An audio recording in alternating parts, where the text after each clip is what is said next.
guys ready to start the second half?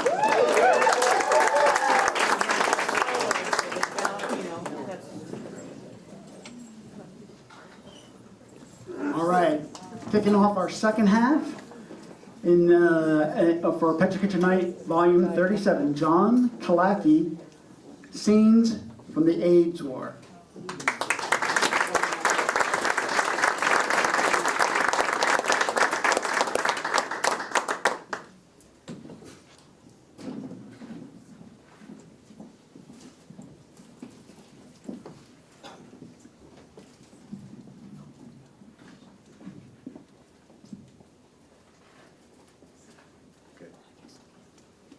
1979, friends began to get sick.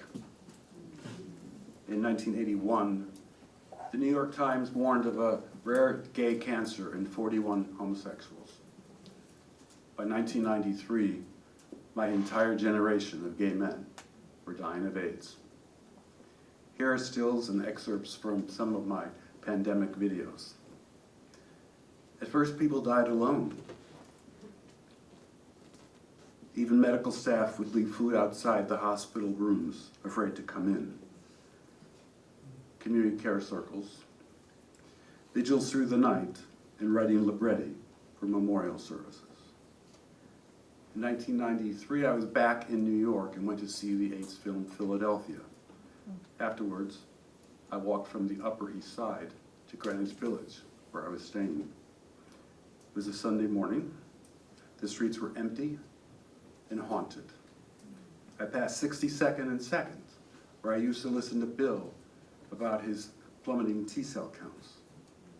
Further down on Lexington Avenue, I passed where Gary lived. He moved to Florida after his partner died.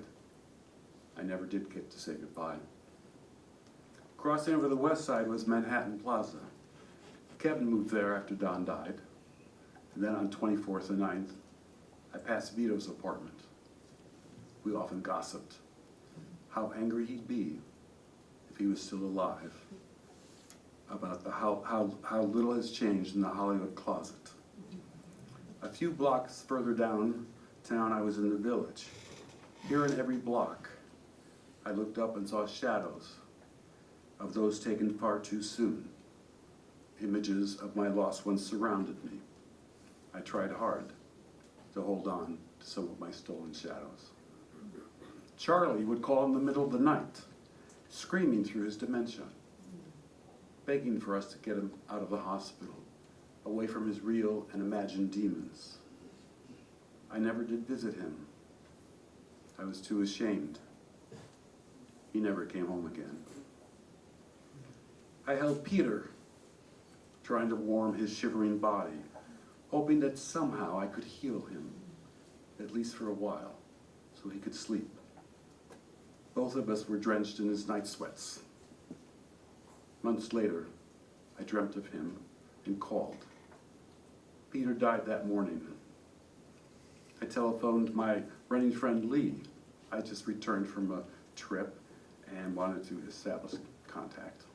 His sister answered the phone, thanked me for calling, and asked if I had anything to share for those gathered at the memorial service.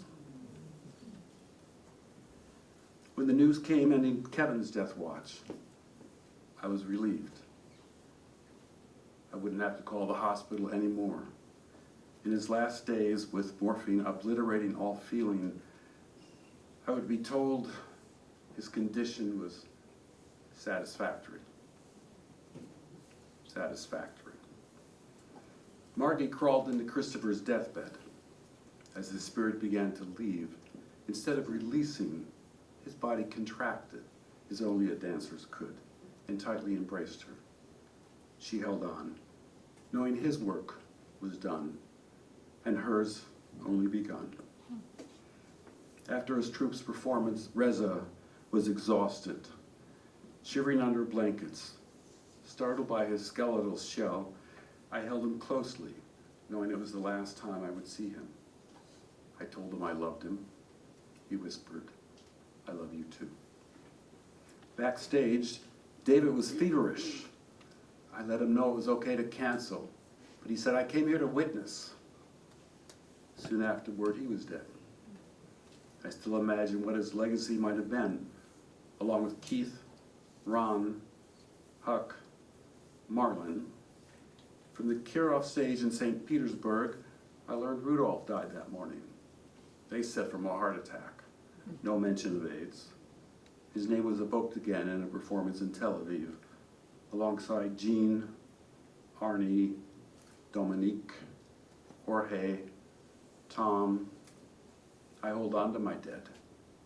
They have become the elements in my reality. I hear Celie's fluid-filled lungs gurgling as her family healed itself, gathering around her wasted, transgendered body. Her quick, shallow breaths are wind in my universe. Peter's night sweats become water, entwined in fevers, chills, and sweat.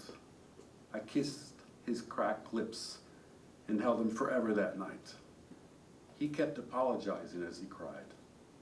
I wept too, but my tears were filled with rage. My fire resides in Bill's fever-ridden body on the ice mattress. It was too early to name the disease, so he lay there, an anomaly for the medical students to ponder. I'd nap with him on the frozen bed. No, I'm not cold. I'm with my friend. David's ashes are my earth. Defiled at death, his family cremated him before an autopsy could reveal how his lesion-filled organs functioned for so long. I smear his ashes, warrior-like on my body, and scream into the night. My dead, they are my mandala. Telling their unfinished stories affirms my life. I still cry for the devastation among us. Heroes, all of them needlessly lost. I am blessed to have been loved by angels.